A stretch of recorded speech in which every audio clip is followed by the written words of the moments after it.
Kapayapaan ang sumain yung lahat.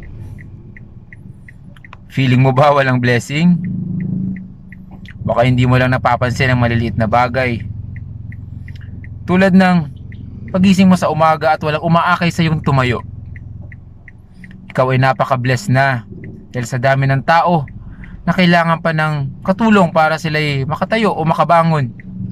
Ikaw ay pinagpala na, kapatid. Hayaan mong basahin ko sa iyo ang sinasabi ng Psalms 23 sa aklat ng Biblia. Sinabi rito, "Si Yahweh ang aking pastol, hindi ako magkukulang.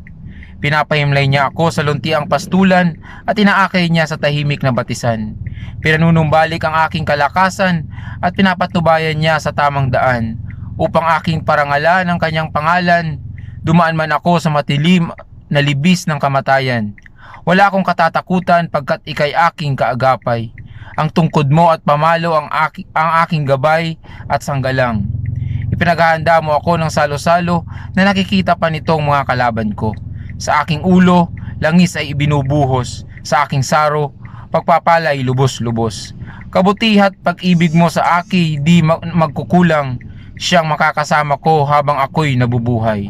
At magpakailanmay sa bahay ni Yahweh mananahan." Napakalinaw, di ba? Hindi tayo magkukulang pag tayo'y nasa Diyos. Hayaan mo ipagdasal kita sa mga oras nito. Panginoon Hesus, sa mga oras nito, sa taong nasa kabila ng screen nito, hindi aksidenteng nakikinig pa siya sa mga oras nito.